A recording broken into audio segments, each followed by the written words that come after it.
अस्सलाम वालेकुम व्यूअर्स, आप देख रहे हैं यूट्यूब चैनल शकील चौधरी। ਇਹ ਭਾਈਜਾਨ ਇਹ ਗਰੀਬ ਆਦਮੀ ਹੈ। ਇਹ ਤੁਸੀਂ ਦੇਖ ਸਕਦੇ ਹੋ ਕਿ ਇਸ ਗਰੀਬ ਦੀ 1000 ਰੁਪਏ ਦਿਹਾੜੀ ਹੈ ਤੇ ਇਹਦਾ ਬਿੱਲ ਚੈੱਕ ਕਰ ਸਕਦੇ ਹੋ 21415 ਰੁਪਏ। ਉਸ ਤੋਂ ਬਾਅਦ ਇਹ ਭਾਈ ਸਰਕਾਰੀ ਦਫ਼ਤਰਾਂ 'ਚ ਵੀ ਗਿਆ ਜੀ। ਇਹ ਐਸਡੀਓ ਸਾਹਿਬ ਦੀ ਸਾਈਨ ਕੀਤੀ ਹੋਈ ਦਰਖਾਸਤ ਹੈਗੀ ਹੈ, ਤੁਸੀਂ ਸਾਈਨ ਚੈੱਕ ਕਰ ਸਕਦੇ ਜੇ व्यूअर्स। ਤੇ ਇਹ ਪਹਿਲੇ ਲਿਖ ਲਿਖਾ ਕੇ ਸਾਰਾ ਕੁਝ ਸਾਈਨ ਵਗੈਰਾ ਕਰਕੇ ਤੇ ਉਸ ਗਰੀਬ ਦੀ ਮੁੜ ਕੇ ਇਹਨਾਂ ਨੇ ਇਤਰਾਜ਼ ਲਾਤਾ। ਦੇਖੋ ਇਹ ਕਾਟਾ ਲਗਾਤਾ, ਠੀਕ है जी। तो यह दरखास्त इस भाई ने लिखी हुई है। तो गरीब आदमी है जी, यह गरीब का किराए के उत्ते मकान लिया होया वा। तुम मकान देख सकते हो, इधरों हालात घर के हालात देख सकते हो। बाकी भाई तुम दसणगे कि कित्थे कित्थे गए।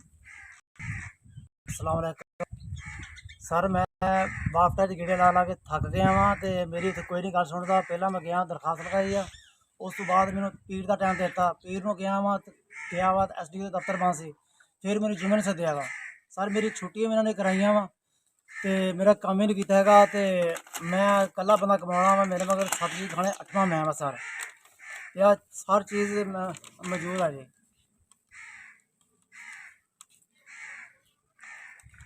तो सर मेरी कोई भी नहीं गल सुनता है। जगह मेरी हैगी है बिल्कुल, मेरी जगह जी जगह मेरे को एक किराए की जगह वा, ਇਹਦਾ किराया दे रहा वा। तो 1000 रुपये मेरी दिहाड़ी आ, 21400 तो 21400 कुछ रुपये बिल आया वा। तो मैं हुण गरीब बंदा कितों भरा सर, मेहरबानी करो मेरी हेल्प करो। तो व्यूअर्स आओ तुहानूं इस भाई दे असीं दिखाने आ गए हैं घर दा हालात। यह देख सकते हो, यह नलका लगा जे, कोई इन्हें मोटर नहीं। यह देखो जी, यह मोटर हैगी है, यह भाई सही कर रहे सन।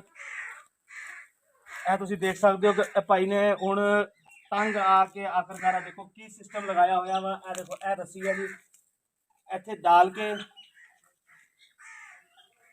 हुण इस तरह के नाल अगला घर का सर्कल चला रहा है। इन्नी क आवाम तंग हो चुकी है कि हुण वो पुराने तरीके जिहड़े अज तो तकरीबन कोई 20 साल पहले के तरीके सी, उस तरीके के उत्ते पानी का घर का सिस्टम चला रहा है।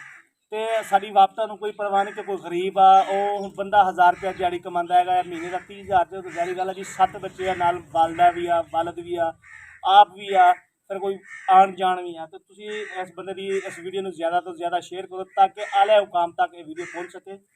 जिदा कि तुसी देख रहे हो इस गरीब का हालात, घर के हालात तुसी देख रहे हो। तो लिहाजा सारा यूट्यूब चैनल सबसक्राइब करो तो बैल आइकन प्रेस करो ताकि इदा दी इन्फॉर्मेशन वीडियो तुहाडे तक बर वक्त पहुँच सके।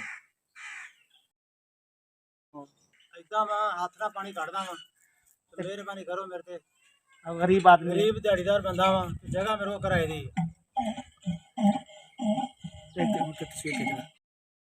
भी आया। तो यह देख लो पानी घर का जी इस तरीके ਨਾਲ ਭੜਿਆ ਜਾਂਦਾ ਹੈਗਾ या घर का सर्कल यह देखो इस तरह चलाया जाता है। लेकिन टुट गया है, अज बेचारा सही कर रहा सीगा। तो गरीब आदमी आ घर दे उनकी तुसीं सिचुएशन देख ली है। तो लिहाजा इस वीडियो में ज़्यादा तो ज़्यादा शेयर करो ताकि साड़ी नहीं आने वाली वीडियो तुहाडे तक बर वक्त पहुँच सके। अस्सलाम वालेकुम।